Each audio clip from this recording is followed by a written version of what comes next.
Kenny Solo yaje, umuhungu uzi stage, umuhungu wahagurukije BK Arena, umuhungu wakoze stage nziza cyane navuga ngo Kenny Solo n'ubundi ku kintu kijyanye na stage ari mu bahanzi batanu ba mbere mu Rwanda bazi stage.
Ntago twanze abanyamahanga ko baza mu bitaramo, ariko se koko aba bahanzi baba bari bukora ibirenze by'abanyarwanda ubwabo bari budukorere?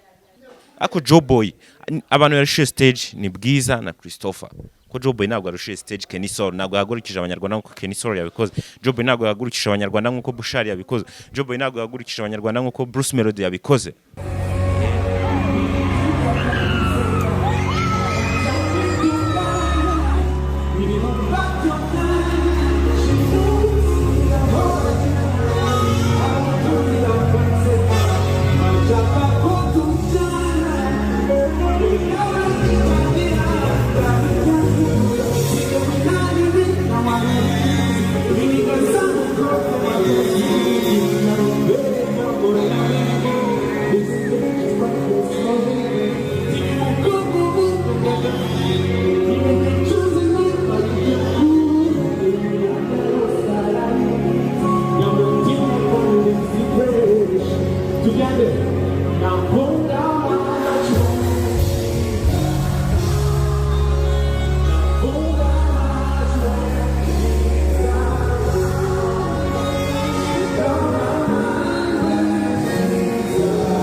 reka nguhe ikaze kuri Day to Day TV. Nitwa Seborex, kora subscribe, kora share kugira ngo n'ubundi amakuru mashyashya kandi agezweho tujye tuyaguhera ku gihe. Uyu munsi akakanya tugiye kuganira ku ishusho y'igitaramo Kigali Fiesta, igitaramo cyaraye kibereye muri BK Arena. Ni igitaramo cyari kirimo abahanzi bagera kuri 7, ubwo duhereye kuri Joboy nk'umuhanzi mukuru baruvuye mu gihugu cya Nigeria, tukajya kuri Bruce Melodie, tugakurikizaho Kenny Soul, tugakurikizaho Bushali, tugakurikizaho Christopher, tugakurikizaho Bwiza. Abo rero bari bamwe mu bahanzi bari bitabiriye igitaramo cya Kigali Fiesta. Igitaramo byari biteganyijwe ko n'ubundi amarembo yagombaga gufungurwa saa 10 z'amanywa, saa 12 igitaramo kigatangira. Ariko uko byatangiye nge nahageze mu saa moya hari hariho DJ gusa, no mu MC ntabwo ari yakaza, hari hariho DJ gusa kuri stage niwe arimo aradija. BK Arena yari yambaye ubusa mu masaa moya, yari yambaye ubusa, abantu bamwe bari hanze. Uko gusa amasaha yagendaga yicuma niko abantu bagiye biyongera gake gake. Byageze mu masaa 2 MC Buryohe aza ku rubyiniro atangira gushyushya abantu bari bahari, abantu bagenda binjira, agatumira akazana ababyinnyi bakabyina byo gushyushya abantu batangira kwinjira. Sasa ikibazo cyari gisigaye kwibaza ni ukuvuga ngo ninde uri bubanze kuri stage. Babyita kurwana n'isi, ninde wari ugiye kurwana n'isi. Nko mu Rwanda system tumenyereyemo nuko nyine abahanzi bato aribo barwana n'isi, abahanzi batari bo bagomba kubanza kuri stage. Ku rutonde nari mfite ngiye ko nabirebaga natekereje navuga ni byanga bikunda Bwiza ni uri buze kurwana n'isi, Bwiza ni uri buze kubanza kuri stage. Navugaga ni Chris Easy na hit afite n'iki, nitugendera ku bahanzi ubuto bwabo ni Bwiza uri buze kubanza kuri stage. Niko byaje kugenda mu masaa 2 ashyira saa 3 Bwiza yageze kuri stage. Bwiza rero kuri performance ye, ubwo n'amashusho muragenda muyareba kuri performance ya Bwiza.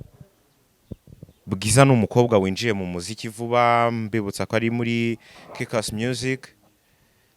Nago performance twari tumwitezeho yagombaga kubiriya, yari afite ababyinnyi gusa. Icyagaragaye kuri Bwiza nuko yagaragaje ububyinnyi cyane kurusha ubuhanzi.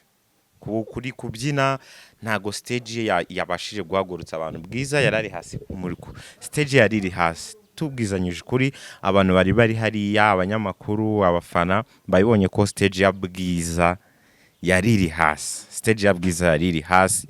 Bwiza yaje arwana n'isi, dore ko umwana nk'uriya w'umukobwa ukizamuka akagera na stage ya mbere kuri abantu batari baba benshi, abantu batari bajya muri mudu y'igitaramo.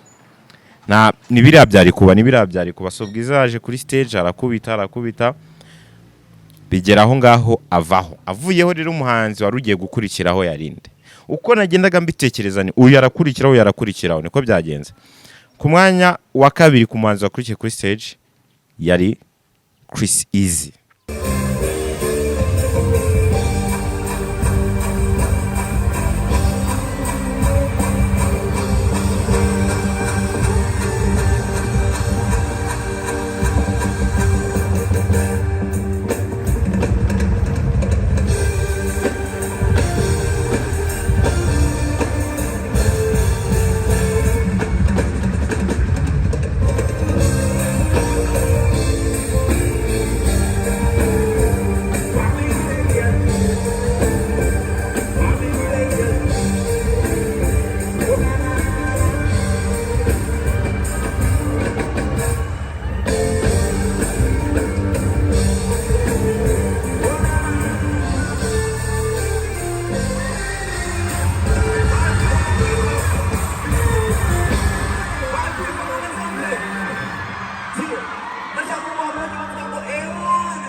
Chris Easy yaje kuri stage.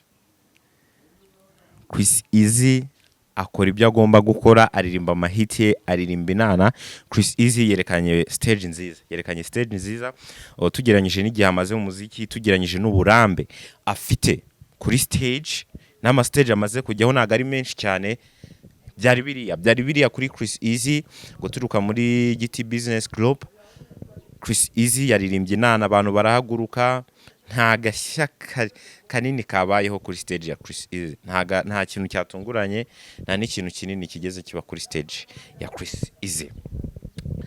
Chris Easy ariko system ze cyangwa se uburyo aza kuri stage ababyinnyi be murabazi haba ba benda n'abandi bose baramufasha kandi batuma abantu baryoherwa.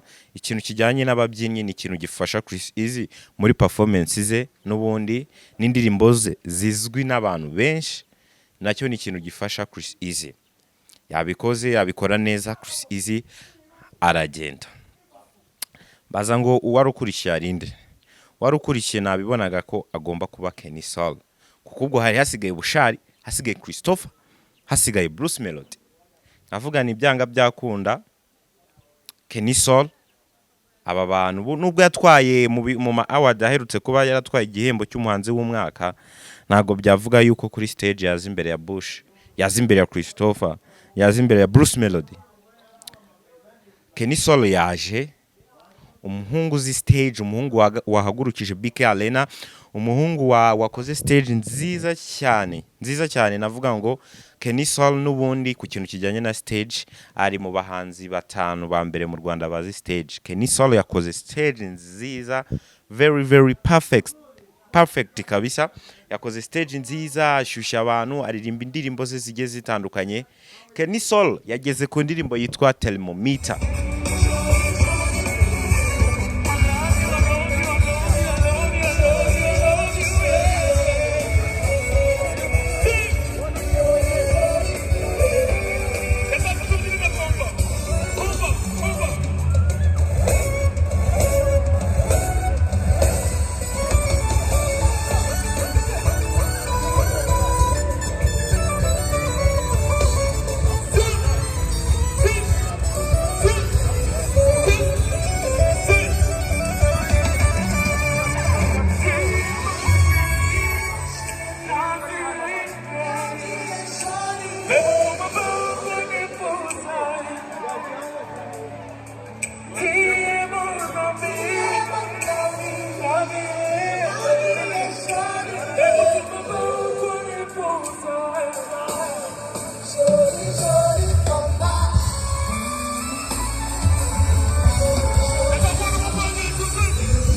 Please.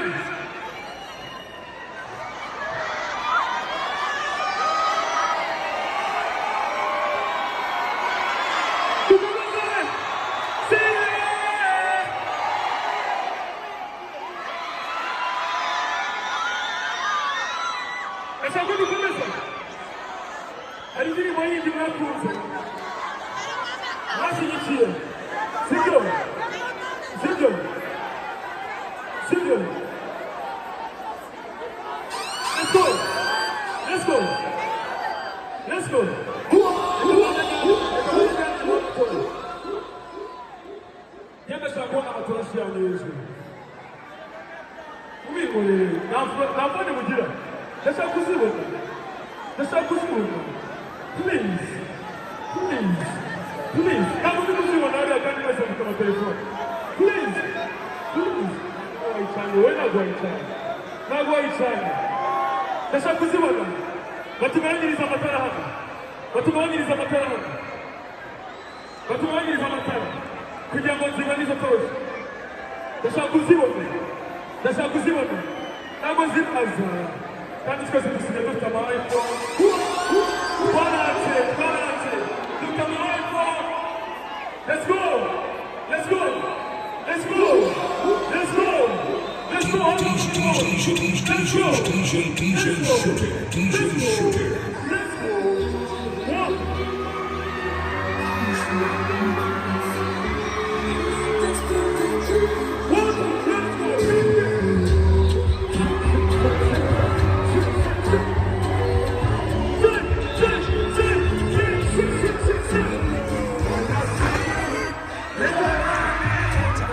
Thermometer DJ Phil Peter yaje kuri stage, ibintu byahise bihindura isura. DJ Phil Peter yaje kuri stage, ibintu bihindura isura. DJ Phil Peter werekanye ko akunzwe nawe, abantu batangiye gukunda DJ Phil Peter, byahinduye isura. Anita Pendo ubwo buryo yageze avaho. Anita Pendo niwe wasuza kwemusinga. Anita Pendo nawe ndaza kumugarukaho nyuma. Gusa Kenisol yakoze stage nziza, DJ Phil Peter za kumufasha muri Thermometer, abantu barahaguruka. Kenisol yakoze nawe stage iri ku rwego rutangaje, nyaboneka ni ubwangu rwego rutangaje. Umve ngo Kenisol yakubise fresh, yaririmbye neza cyane. Byari ibintu byiza cyane. So Kenisol rero aragenda, agiye, wagombaga kuza, haje umuntu witwa Element yaje atunguranye ku rubyiniro mu ndirimbo y'imwe kashe.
twayishimiye cyane.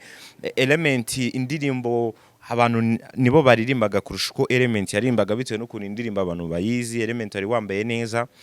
Element nawe utamenyerewe kuri stage cyane, murabyibuka ubwo ushize muri Big Arena n'ubundi Christopher yamamagaraga bitunguranye kuri stage, ariko ubu none yari yaje yabyiteguye, yari nka surprise. Kigali Fest yari ifitiye abantu bari bitabiriye kiriya gitaramo. Element akora stage nziza, bigenda neza cyane. So ahantu rero byaje kuhita bincangira. Ubwo turagenda uko nkubwira ko abahanzi bagiye baza bakurikirana niko barutanwa guys. Mwibuke ko muri iki gihugu umuhanzi ukomeye ari uza nyuma, nkuko Joboy ubuhanzi mukuru yagombaga kuza nyuma. Byakomeje ubwo nakubwiye ko uwo bita Bwiza yabanje kuri stage, agakurikirwa na Chris Easy, agakurikirwa na Kenny Soul. Ubwo hari hasigaye abahanzi batatu b'abanyarwanda, hari hasigaye Bruce Melody, hasigaye Christopher, hasigaye Bush. Anga none ngiye kurebera ngo Bushali noneho ahagaze ate muri iki gihe muri kuri stage. Byantunguye, nari nzi ko Bushali ari buze imbere ya Christopher, kuko Christopher tumufata nk'umuhanzi mukuru cyane. Nenzi ko Christopher na Bruce Melody bari buze kuza bakurikiranye, ariko byagiyenze gutya Christopher ahitaza imbere ya Bushali.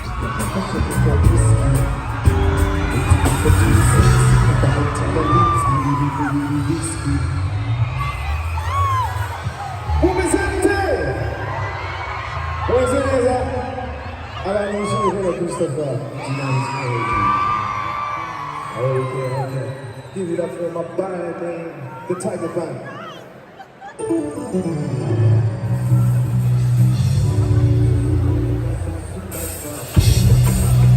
Put your green man, let's squeeze it. Squeeze it. Okay. But when you are a gypsy, you can put much of a whiskey. You can do it to be sexy, like a whiskey. Squeeze it. Push back, baby. Don't you see that money action?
ndavuga ni byanga bikunda noneho biragaragaye ko Bushali we na Bruce Melody basigaye bafatwa nk'abahanzi bakomeye ubu ngubu mu Rwanda mu bijyanye na stage no gutwika stage n'umufana kuri stage no kuryoshya stage kuko abahanzi bakuru nibo basoza ubundi stage. Ubwo rero Christopher yayisaza imbere ya Bushali, abantu ikintu bibajijeho cyane baravuga Christopher sigaza imbere ya Bushali. Christopher yaje nta bintu bikomeye Christopher yakoze guys, nta bintu bikomeye Christopher yakoze, ahubwo ni igikundira afite stage ya Christopher nayibonye ntago yariri hejuru, ni ibintu bisanzwe n'izandirimbo ze, nta kintu nta gashya ka stage ya Christopher ku mugoroba ntako twabonye. yatindiye abantu kuvaho kuko bari bategereje ubwo Bush nande na Bruce Melody. So Christopher avaho. Bushali yaje mu myambaro nk'iy'abayapani, za ngofero zabo ziba zimeze gutya nk'ibitebo. Bush nkuko yitwa Bushido, inkota y'Abajapan, abajakuza maybe. Bushali araza yazanye na muntu, umwana we nawe yamuzanye kuri stage. Gusa murabizi ko Bushali yageze kuri stage habaho ikintu cyo gutera amacupa. Iri joro cyabayeho. Umwana we yamuzanyeho iminota mike muntu ahita mukuraho, yaje amuhetse ku rutugu ahita mukuraho. Bush habaho ikintu akuramo n'ingofero yari yambaye ayiterera mu bafana, akuramo n'indi bora yari yambaye mu mutwe nayo ayiterera abafana. Bushali ukunda gukora udushya niwe yagurutse stage yayinyeganyeje. Ubwo ikijyanye amacupa cyo cyase gitangira kuba, amacupa yahise atangira guterwa. Gusa ni vibes Bushali yamenyereye gutera amacupa kuri stage. Yakomeje aravibinga, akomeza kubita stage. Bushali wagaragaje Bush wariwe, yaryamye hasi, yakubise stage aryamye hasi. Guys, Bushali ni umuhanzi, Bushali azi stage. Bushali switch off the screens and the lights. Thank you.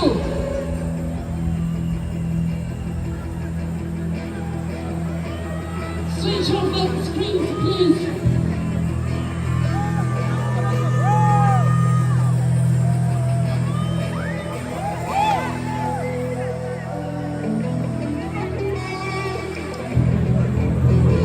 Thank you.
Sinfonia, batwitse.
Let's go, let's go, let's go, let's go. We got Bushali, Bushali, Bushali, Bushali. Let's go. Yeah.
tujye twemera Bushali arakoma kuri stage yabikoze. Bushali noneho akandi kantu kabaye, Bushali yagiye gutera ikinyuma, arabanza arareba nimba abafana biteguye kumusama, abitekerezo nk'amasegonda 10. Urabona iyi stage ukuntu yo muri BK Arena yari imeze, hasi niho abari abafana, hejuru abarimo nka metero ebyiri ziba zirimo, ajya gutera ikinyuma. Kwa kundi umuntu ajya gutera ikinyuma akabanza akagira gutya, Bushali abanza areba inyuma mu bafana, arabanza areba nimba bari bunsame, nimba yibutse ko abanyarwanda tutajya tumenya gahunda zacu neza, ati nago bashobora kutansama. Bushali yisubiye, yaragiye gutera ikinyuma guys, yaragiye gutera ikinyuma ngagwe mu bafana, none akora gashya bwa rimwe, ariko nimba bitekerejeho kabira kabona ni bari bumusame. Bushali yisubiraho, akubita stage, akubita indirimbo ze zakunzwe cyane, abantu baravibinga. Ubwo ariko amasaha niko yagenda agakura, byari bigeze mu masaha y'amasaa 5 gutyo, Bushali avaho. Ubwo icyari gisigaye nta wundi ni Munyakazi, ni Bruce Melodie wari ufite akazi gakomeye, kuko Bushali yari amaze gutwika stage cyane, Kenisol yari yatwitse stage cyane. Bushali rero niwe twari dutegereje, nako Bruce Melodie niwe twari dutegereje ngo turenge ngo Munyakazi biraza kugenda gute. Bruce Melodie yakoze amateka, Bruce Melodie yakonfirmye abantu ko ari Bruce Melodie. Bruce Melodie yeretse abanyarwanda ko izina Medina the Ben litagakwiye kugaruka mu matwi yabo cyane, kuko Bruce Melodie yeretse abanyarwanda kari ready kandi yiteguye ko ibikorwa bye bigomba gusimbura ibyabari abagabo. Bruce Melodie yakoze stage nziza, yaririmbye indirimbo ze zihagurutsa abantu, ndakwanga murabizi ko ari indirimbo abantu ihagurutsa n'abantu. Yaririmbye bado ashimira n'abantu, ashimira Bubu. Bruce Melodie yaririmbye, yasoreje ku ndirimbo ye yahimbye ari muri gereza i Burundi, yavuze ati indirimbo ifite amateka menshi kandi amateka akomeye ku izina ryanjye. Iyi ndirimbo yitwa Urabinyegeza ni indirimbo yasorejeho. So Bruce Melodie stage ye yari sawa, ni umuntu wamenye ko agomba gushyira imbaraga ze. Ni ikintu yanenzweho cyane kuri stage, yarabizi ko ikintu agomba gushyiramo imbaraga ari kuri stage ye. So nicyo rero mu ijoro ryashize nicyo Bruce Melodie yakoze. Stage yari perfect cyane, ku rwego ruri hejuru, yari afite imbaraga, yari yakoze playlist z'indirimbo zindi yari yitonda avuga ngo ndabizi neza ko izi zibahagurutsa. Akinyuma yahagurukije abantu guys. Iyi ndirimbo ye nshyashya yitwa Funga Macu yahagurukije abantu. Bruce Melodie yakoze stage iri ku rwego rwo hejuru cyane, yakoze stage nziza cyane Bruce Melodie. So Bruce Melodie rero yavuye kuri stage, haza abandi bantu batandukanye, Symphony Band yageze kuri stage, Anita Pendo yaje kwifuriza kugaruka neza mu gihugu bita Prince Kid yarahari n'ijisho twariteye turamubona aho yarari muri VIP, yarari kumwe na Miss Ladukunda Elisa umufiance we kabisa, bari kumwe muri BK Arena, bamwifurije kugaruka kwiza. Prince Kid yarari mu gitaramo kuri stage, Anita yamuvuze ati mureke twifurize kugaruka kwiza Prince Kid ubwo isaza no muri show. Nawe nyuma yirekurwa rye yagizwe umwere mbere y'amategeko, nawe yarari muri show, ari kurya show. Ikindi kintu cyaje kuba nuko did Phil Peter nyuma yo kuba yafashe Kenisol yagarukaga gufasha Anita kwemusinga ya kuri DJ akanadija byose, yahise ajya no kudija ibintu arabikora. So byari bigeze noneho mu saa sita ubwo Bruce Melodie avuye kuri stage. Guys, cya kintu cy'abanyamahanga nimba navuga ngo it's like kudusuzugura, nimba nabyita ngo iki, haciyemo hafi isaha n'igice Jobo yatari yaza kuri stage. Ko Jobo yaje kuri stage mu saa 7, abantu bamwe barambiwe batashye, dore ko nanjye natashye Jobo yakirima nk'indimba kabiri, hari saa 7 n'igice. Kandi mbona ariko ibintu ari kuduhereza bitaruta ibyo Bruce Melodie yaduhaye, bitaruta ibyo Bush yaduhaye, bitaruta ibyo Kenisol yaduhaye. Ewan Jobo hamaze hafi isaha n'igice atari yaza kuri stage.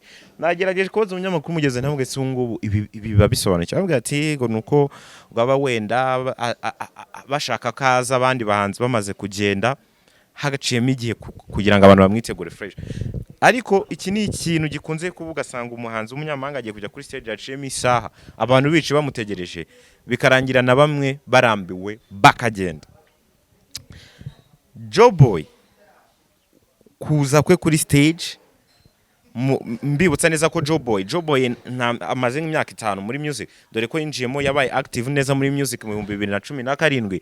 Uwo bita Mr Easy yagize uruhare runini mu gufatura musore Joboy mu kumushyira muri muzika. Joboy ufite irandirimbo ako indirimbo ni nk'indirimbo imwe yabaye mega hits, izindi zizwi bigiye biri aho ngaho. So Joboy ibyo yatanze ntago navuga ko Joboy yatanze ibintu bibi, ahubwo Joboy yatanze ibintu bireshya nuko Joboy angana mu muziki.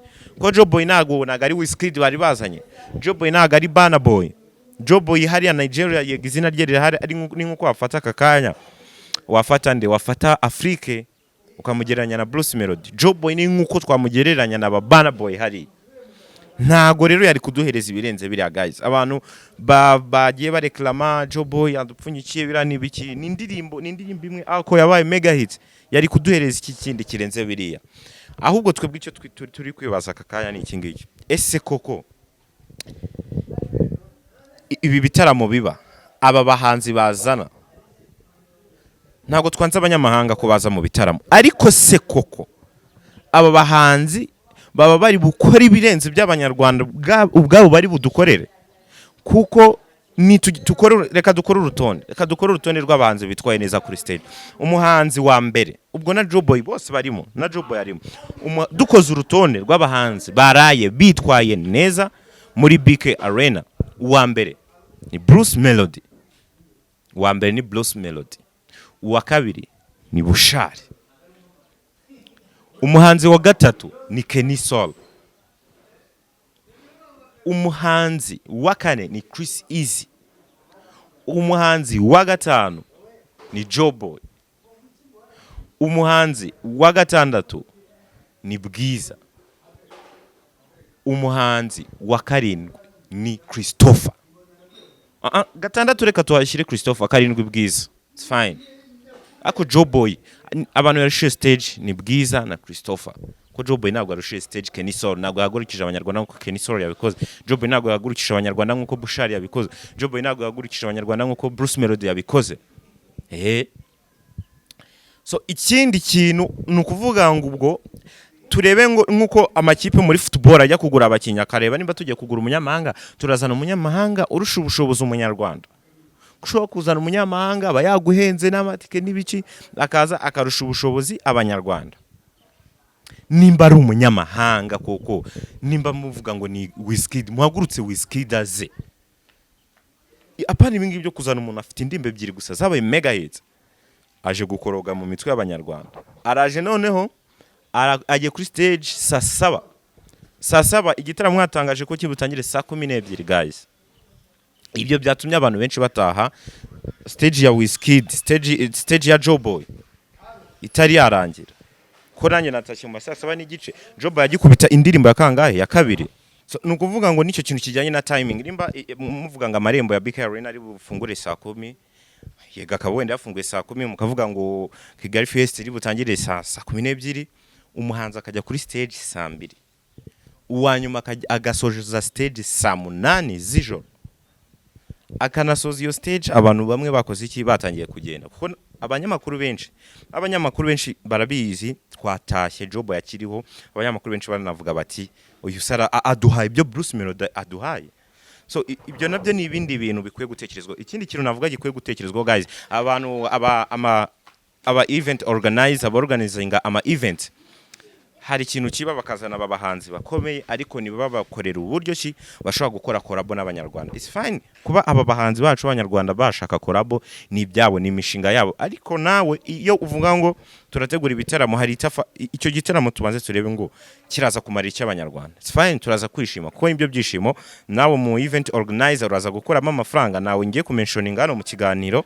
Ariko ayo mafaranga nawe uwo mutumirwa waturutse hanze, nimba ari Joboy, nimba ari Wizkid arayatwara. Ahubwo se ni iki twakora kugira ngo ayo mafaranga nubwo yayatwaye asigire inyungu akamaro abanyarwanda. Gute mutajya mu making ama connection kugira ngo nimba Job yarahuriye mu gitaramo na Bruce Melody, yarahuriye mu gitaramo na Kenisa, mushaka uburyo munabahuza baganiye kugira ngo habe havamo iyo collab.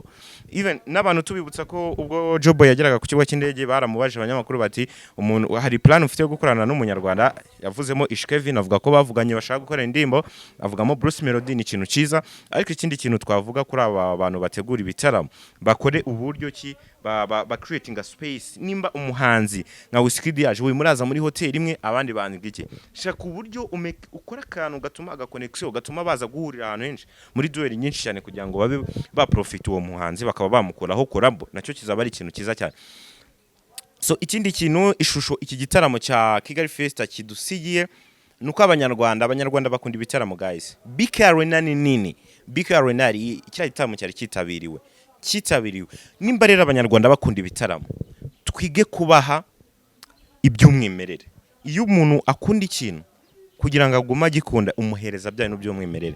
Ku bahanzi bari bahiswemo byo b'abanyarwanda very perfect kabisa. Umuntu wabahisemo yari yarebye neza ko nabanzi basigaye bakunzwe cyane muri iki gihugu n'amahiti yabo.